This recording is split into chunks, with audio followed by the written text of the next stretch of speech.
Hari-hari ini saya menghadapi begitu banyak di awal tahun ajaran nih cerita sekolah ya.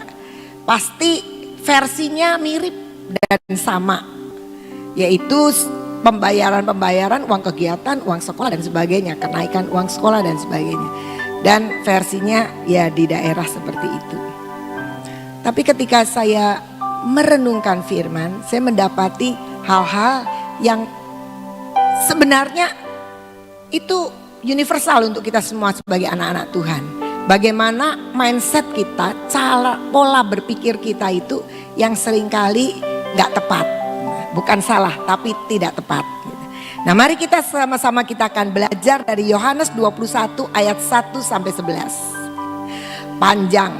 Jadi mari kita baca berbalas-balasan. Yohanes 21 ayat 1 sampai 11. Saya akan bacakan ayat yang ganjil dan Bapak Ibu membaca ayat yang genap. Kemudian Yesus menampakkan diri lagi kepada murid-muridnya di pantai Danau Tiberias dan ia menampakkan diri sebagai berikut.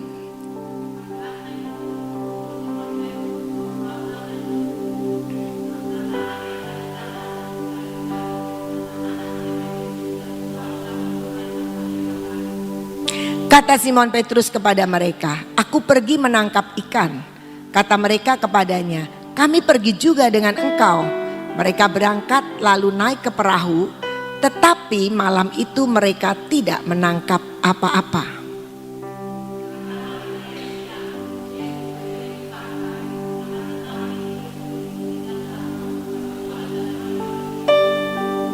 Kata Yesus kepada mereka, "Hai anak-anak, adakah kamu mempunyai lauk pauk?" Jawab mereka, "Tidak ada."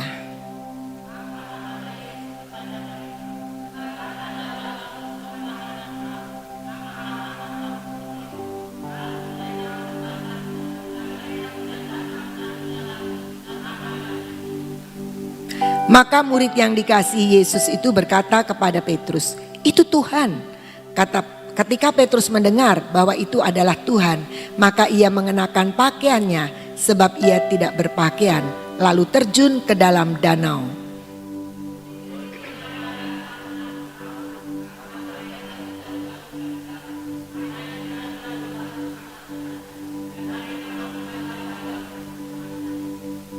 Ketika mereka tiba di darat, mereka melihat api, arang dan di atasnya ikan dan roti.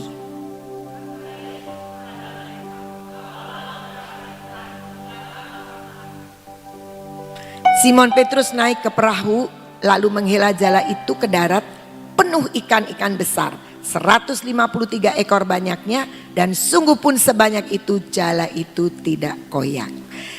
Peristiwa ini peristiwa di mana Tuhan Yesus sudah bangkit. Dan Tuhan Yesus sudah bangkit tidak selalu bersama-sama dengan muridnya. Satu hari murid-muridnya ini bete rupanya ya. Nah bete terus Simon Petrus bilang begini, "Aku mau nangkap ikan aja." Karena mereka memang latar belakangnya mereka adalah nelayan penangkap ikan. Teman-temannya bilang, "Aku ikut." Nah akhirnya singkat cerita mereka mulai menangkap ikan.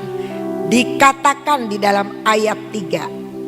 Ayat 3 bilang begini, mereka berangkat lalu naik ke perahu yang bagian B. Tetapi malam itu mereka tidak menangkap apa-apa.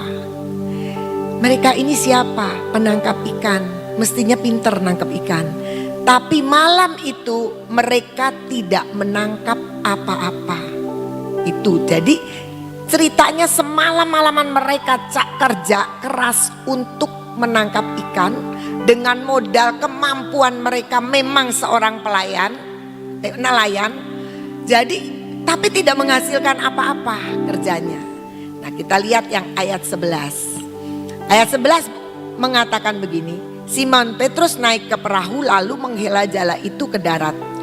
Penuh ikan-ikan besar. Bukan ikan teri ya, besar.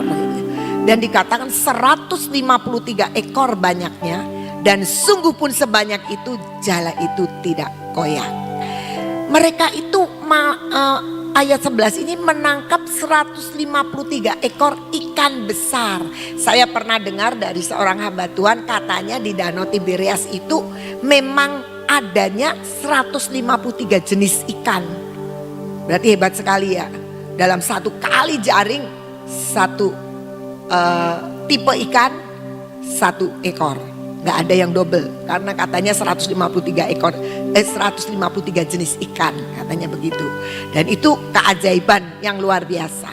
Nah sekarang pertanyaannya adalah, murid-murid yang bekerja mencari ikan, yang memang keahliannya dalam mencari ikan, satu kali sepanjang malam itu mereka tidak menangkap apa-apa.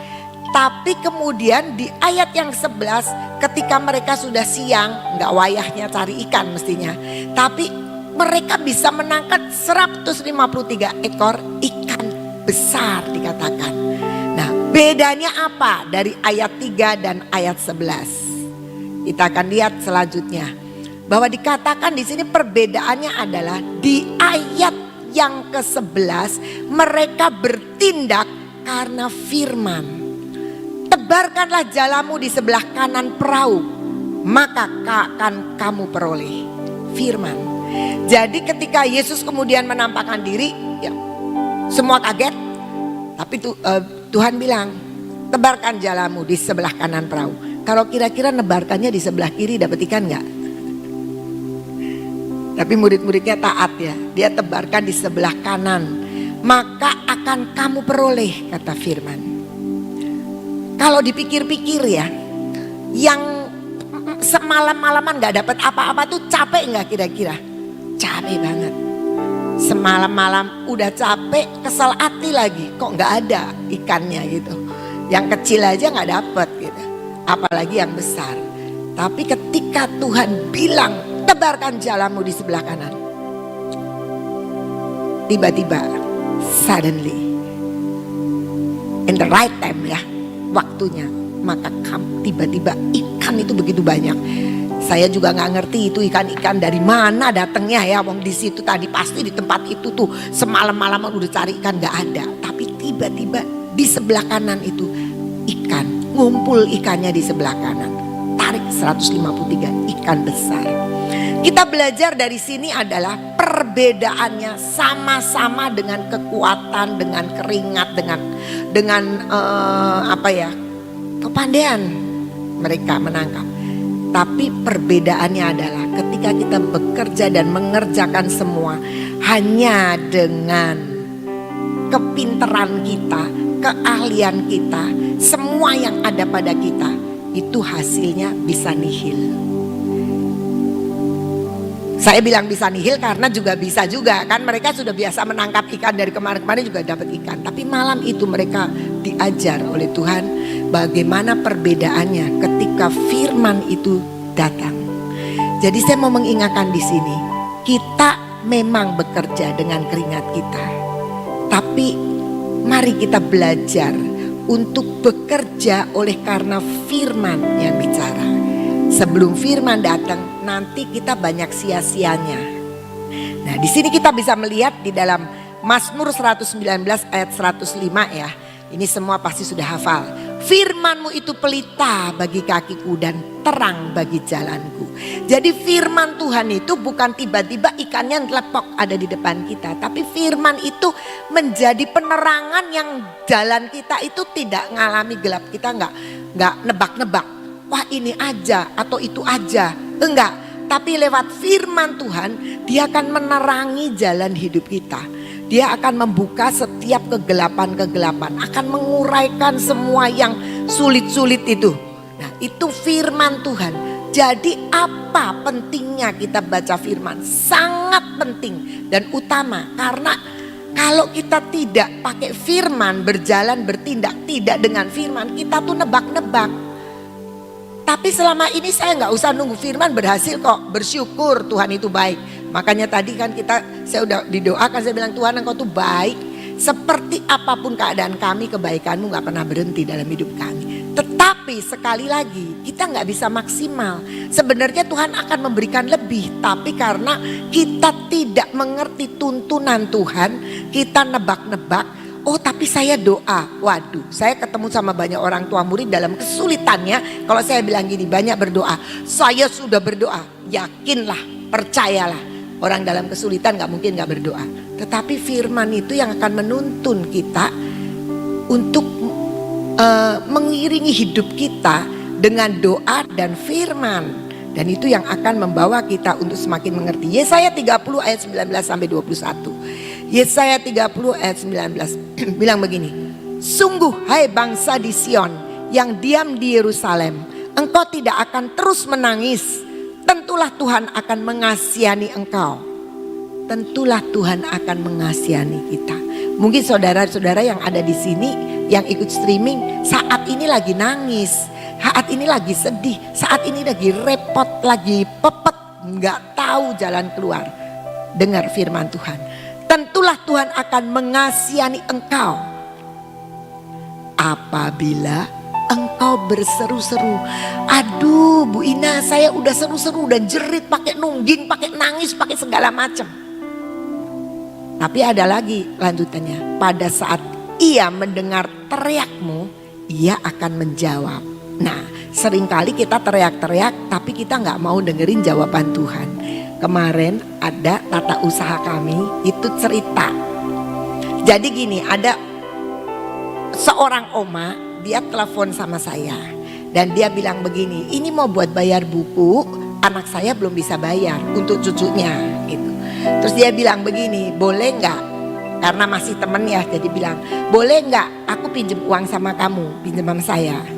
Saya bingung juga, gede sih enggak sebenarnya. Tapi saya bilang oke, nggak apa-apa, buat apa? Awalnya mau pinjem buat apa? Buat bayar buku. Oh boleh, nanti aku akan bayar, dia sebutin tanggalnya. Saya percaya dan saya percaya. Nah terus kemudian saya itu bilang sama tata usaha, kasih itu bukunya, pokoknya urusan bayar tuh sama saya bilang gitu. Terus kasih bukunya. Tata usahanya cerita gini, sebenarnya itu Miss, nggak apa-apa. Itu kan dikasih waktu sama kepala sekolah bisa sampai 31 Agustus. Kalau dia cuma mau bayar 10 Agustus tuh bisa. Tapi, nah ini dia bilang gini, tapi si Oma ini telepon kayak ngomong terus. Saya bilang, Oma bisa, belum menjelaskan.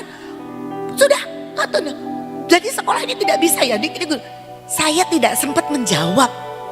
Tidak sempat menjawab, tidak sempat menjelaskan. Orang lain aja bisa ada kesempatan, tapi saya mau jelaskan nggak bisa. Dia tetap bilang ya udah kalau nggak bisa nanti saya ngomong gini. Bisa Oma katanya. Oh tapi kalau nggak bisa, jadi nggak mendengarkan. Banyak orang Kristen seperti itu. Dia jerit seru sama Tuhan, tapi ketika Tuhan jawab nggak kedengeran. Karena terus dia yang mau ngomong, Tuhan saya harus bayar ini, saya harus bayar ini, listrik belum dibayar, gas harus dibeli, ini. Iya kata Tuhan, nanti aku, tapi Tuhan engkau tahu aku punya. Sering kali begitu. Ia akan menjawab ketika kita berteriak.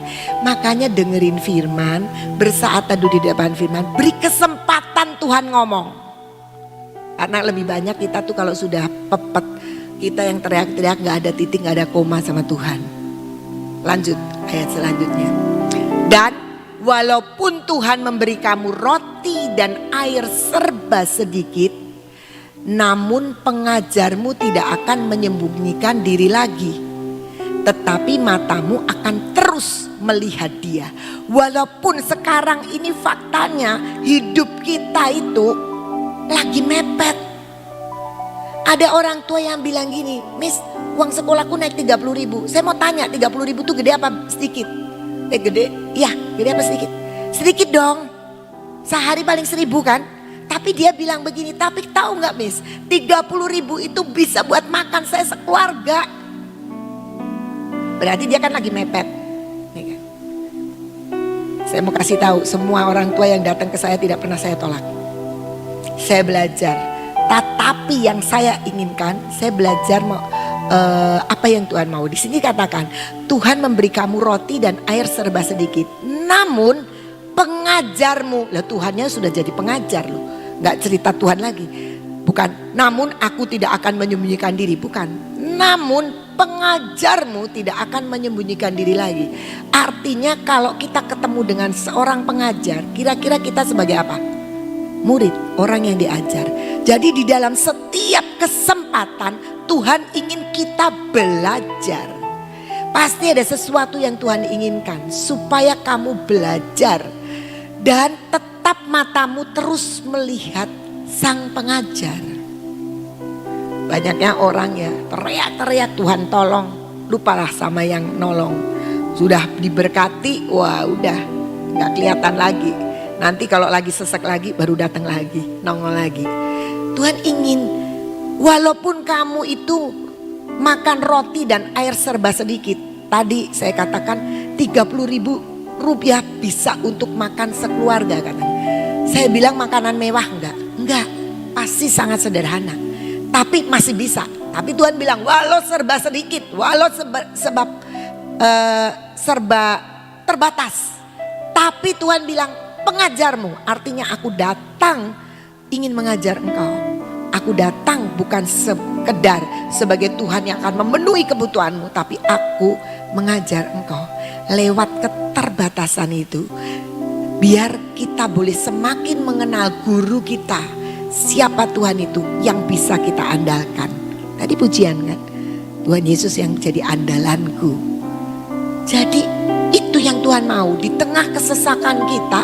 Ingatlah kita datang kepada Tuhan bukan sekedar Tuhan berkati aku, tapi apa ya Tuhan yang engkau mau ajar lewat semua ini.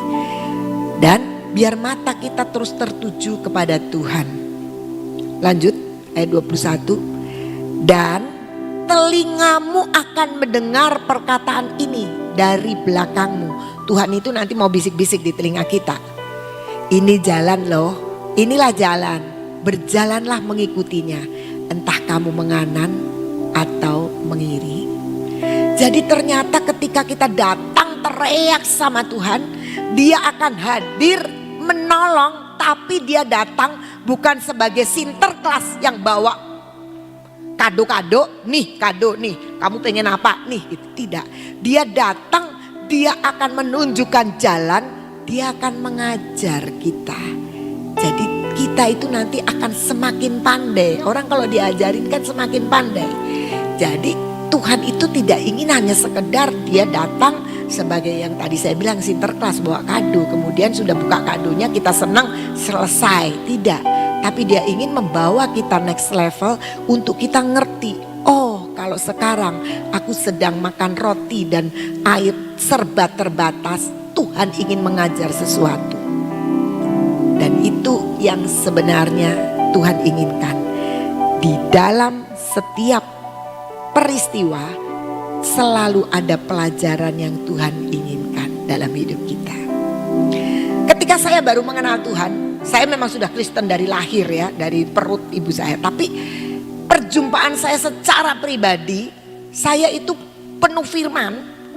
Saya masih ingat sebelum gereja saya pakai kataksasi kan untuk CD disebutnya pengakuan iman. Baptis bayi sudah pengakuan iman. Waktu mau CD saya ikut kataksasi. Itu ditanya. Saya dibilang gini, Ina kamu itu hidup untuk apa? Saya bisa jawab, untuk memuliakan Tuhan. Pak Pendeta, hebat ya. Sip. Tapi saya berjumpa secara pribadi itu beberapa tahun setelah CD.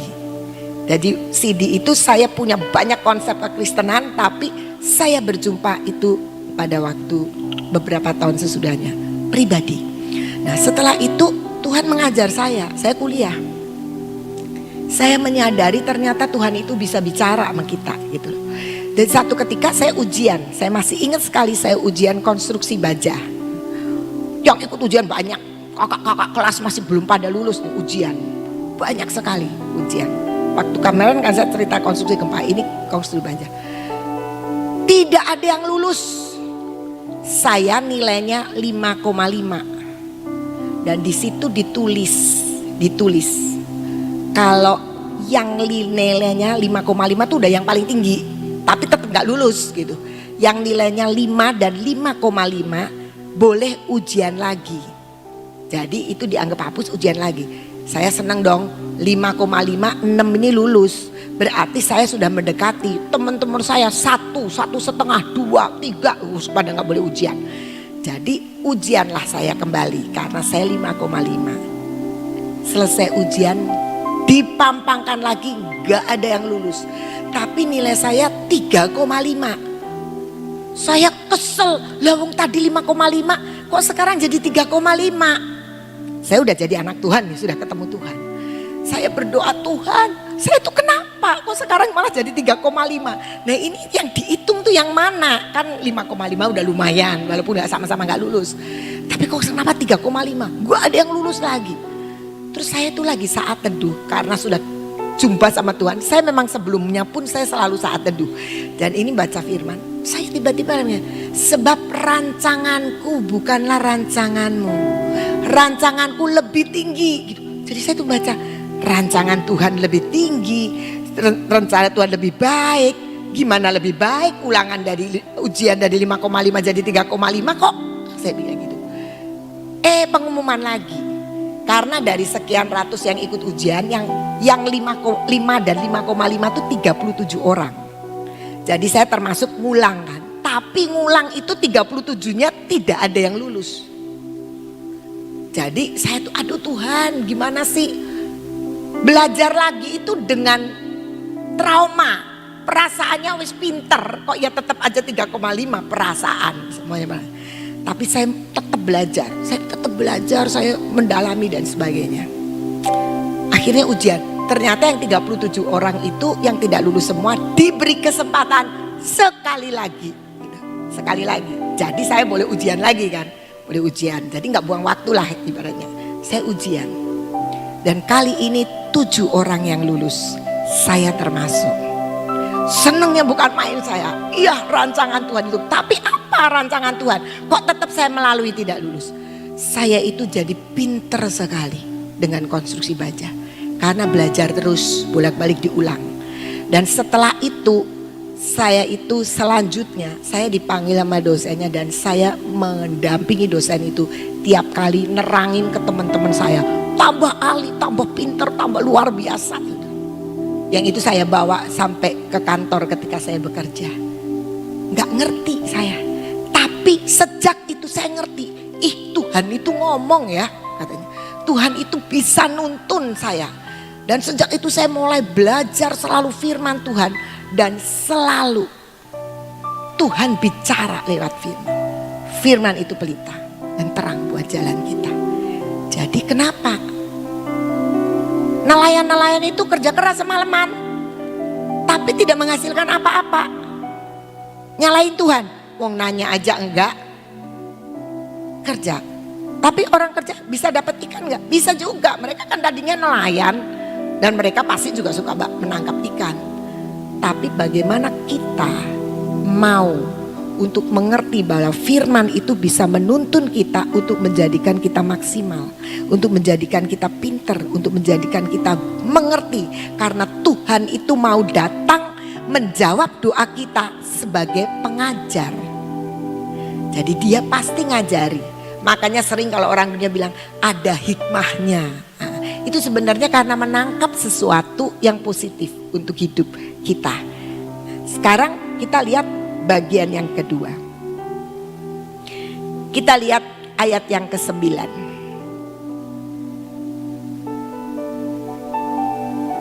Ketika mereka tiba di darat, mereka udah nangkep ikan nih. Ketika mereka tiba di darat, mereka melihat api arang di atasnya ikan dan roti. Pertanyaannya sekarang, kita nggak usah cerita roti, kita nggak usah cerita api dan api arangnya, tapi kita lihat ikannya. Waktu itu ikannya yang sudah ada di pinggir itu dari mana? Dari mana ikannya? Dari tangkapannya murid-muridnya? Tidak. Karena murid-muridnya baru mau geret-geret bawa yang 153. Jadi ikannya itu dari mana? Dari setan. Kita kan kalau yang aneh-aneh kan selalu bilangnya setan. Kita nggak pernah mikir kalau yang aneh-aneh itu Tuhan itu bisa kerjakan. Setan itu cuma niru-niru. Sebenarnya Tuhan itu sediakan ternyata. Kamu punya lauk pauk nggak? Kata Tuhan, tidak ada. Ya udah minggir makan.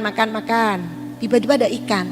Setelah terjadi ini baru Tuhan ngomong bawa ikan-ikannya itu tambahin ke sini. Jadi ikan ini datangnya dari mana? Supranatural Tuhan. Saya hanya ingin mengajak hidup kita dalam iman kita berjalan, kita memang harus bekerja. Jangan makan kalau kamu tidak bekerja. Tetapi kita harus ingat, bukan dengan kerja keras kita saja hidup kita akan diberkati. Tapi ada ikan yang Tuhan sediakan tanpa kita kerja. Supranatural, Tuhan sediakan.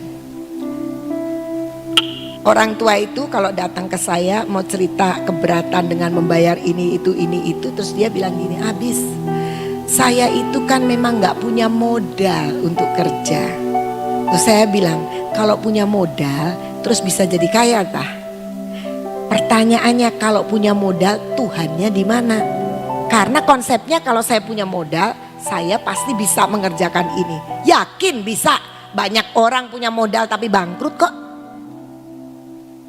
Sekarang pertanyaannya adalah, sebenarnya kita menempatkan Tuhan di mana? Tuhan itu sanggup sesuatu yang tidak ada jadi ada. Nah, jadi kita melihat di sini bahwa ternyata kita nggak bisa. Biasanya orang mengambing hitamkan dengan kondisi kita.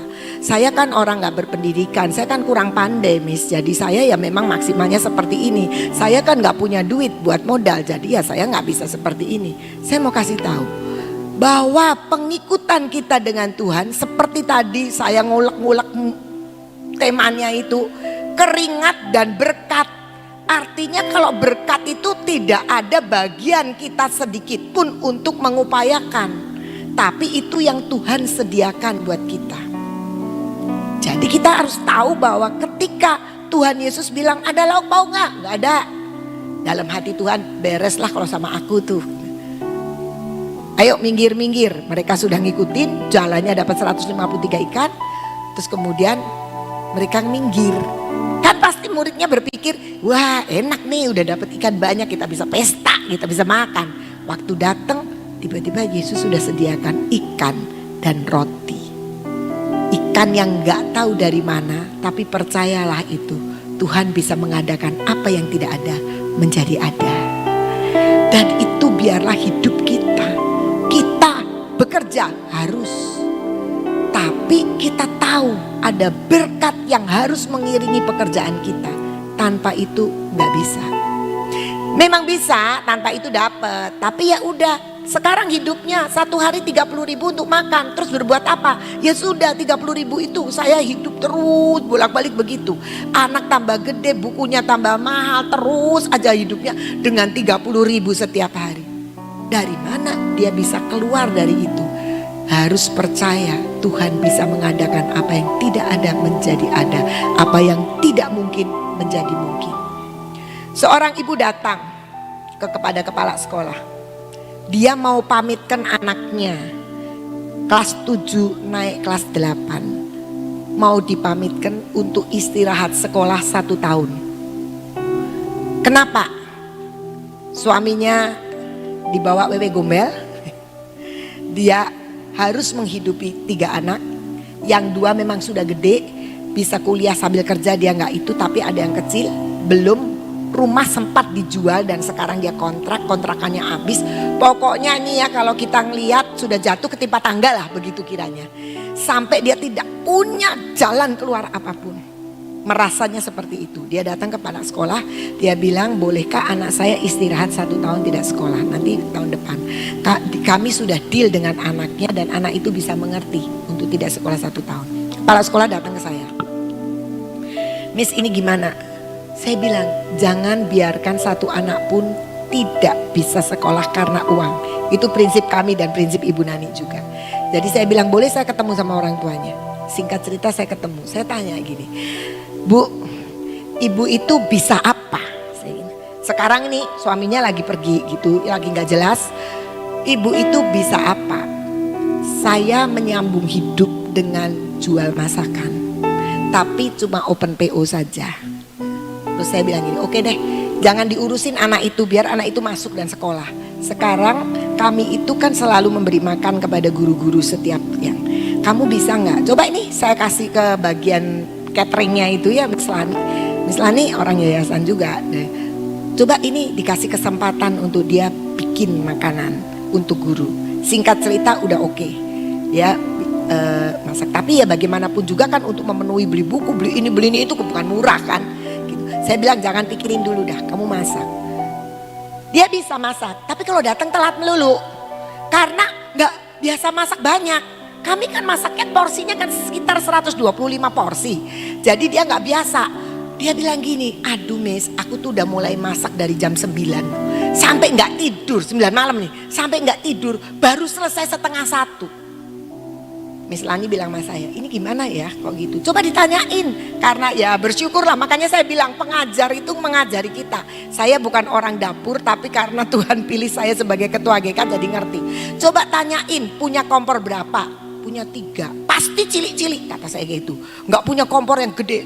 Punya panci berapa? Itu pasti pancinya kecil-kecil. Karena saya ngerti di GK itu semua serba gede, jadi gitu. Dan ternyata benar, kemarin saya ketemu orang.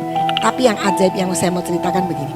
Saya bilang oke, nanti kita pokoknya beri jalan keluar. Tapi yang ajaib, dia kan masih bingung dengan anaknya yang kelas 8. Walaupun saya bilang biar sekolah dulu lah, sekolah dulu. Tiba-tiba 3 hari yang lalu ada orang yang telepon. Anaknya tidak ada di Terang Bangsa. Anaknya nggak ada di Terang Bangsa. Dia bilang begini, Tante, aku pengen jadi orang tua asuh buat anak Terang Bangsa. Tapi kelas 8 ya.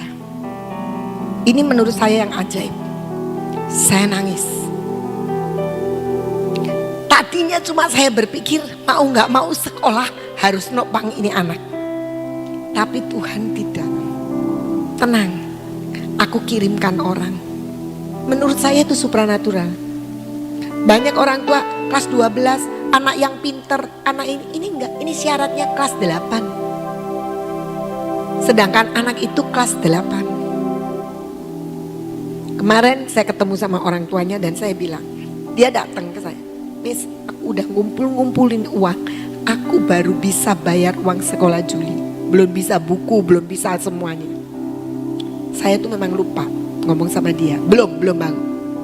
Saya bilang begini, Mama, gak usah mikirin uang sekolah, uang itu pakai untuk yang lain. Karena Tuhan sudah kirimkan untuk anak. Dia langsung nangis di lapangan. Dia bilang gini, Tuhan itu ajaib. Aku sudah putus asa. Tapi aku terus berdoa, aku mau belajar berharap.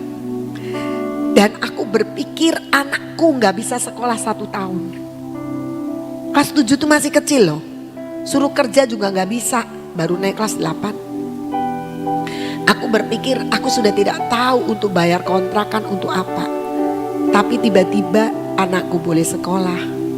Dan aku bisa dapat kerjaan walaupun belum perfect ya. Karena dia memang terlambat. Jadi kita mau belajar, kalau nolong tuh jangan separuh-separuh ya. Tapi saya mau katakan ternyata Tuhan itu lebih peduli. Dia bisa kirimkan orang dengan spesifik mengatakan aku mau bayarin tapi kelas 8. Itu Tuhan. Dan itu bukan keringat. Itu yang namanya berkat supranatural. Dan itu yang harus kita hidupi. Kita bekerja iya. Tapi ingat, kita terbatas. Kalau sekarang bilang aduh cari duit itu susah, biarkan yang mau susah-susahlah. Tapi kita tahu bahwa kita hidup bukan sekedar keringat. Keringat itu bagian yang memang sebagai tanggung jawab kita. Sebagai anak-anak Tuhan harus tetap bekerja. Tetapi ingatlah, kita punya berkat supranatural yang bisa jadikan apa saja buat Tuhan. Yang penting ketika kita berseru sama Tuhan, kuping kita harus siap diajar Tuhan. Jadi Tuhan gak mau kayak Sinterklas tiba-tiba, oh ada orang yang kamu butuh ya buat kontrak ya, nih uangnya. Jangan suka ngimpi begitu, tapi belajar menaati Tuhan. Bisa begitu, bisa. Tiba-tiba ada orang datang memberi, bisa. Tapi kita harus melihat firman Tuhan. Kalau Tuhan bilang puasa, Ibu Nani kan ngomong nih nanti financial freedom ya. Nanti ada puasa, ya lakukan. Pokoknya firman Tuhan itu yang mendatangkan bagian daripada berkat supranatural.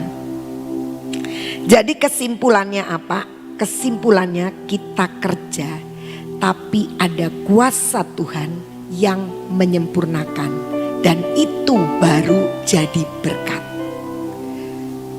Oh enggak ya, karena Tuhan itu lagi menyuruh aku duduk diam di dalam kamar. Boleh, saya percaya itu.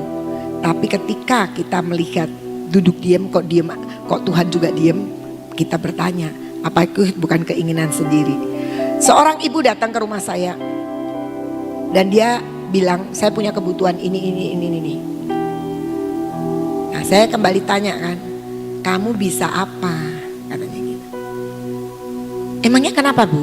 Ya saya mau tanya, kamu bisa apa? Maksud saya dia tuh masih cukup muda menurut saya. Jadi kerja itu ya masih kuat gitu. Dia jauh lebih muda dari saya.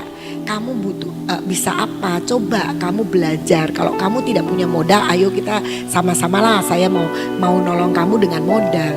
Dia bilang begini, oh maaf ya Bu, tugas saya itu duduk diam di dalam kamar berdoa. Oh jadi kamu gak kerja? Ya tugasnya saya itu kata Tuhan. Ya sudah, kalau kamu tugasnya itu nantikan Tuhan sampai Tuhan kirim berkat untuk makanan jasmani. Saya tidak mengatakan orang duduk diam itu pasti bukan dari Tuhan, pasti dari Tuhan. Tapi pasti tidak duduk diam terus kan, pasti ada. Kamu tidak usah makan kalau kamu gak mau kerja, itu firman Tuhan yang ngomong. Jadi pasti ada.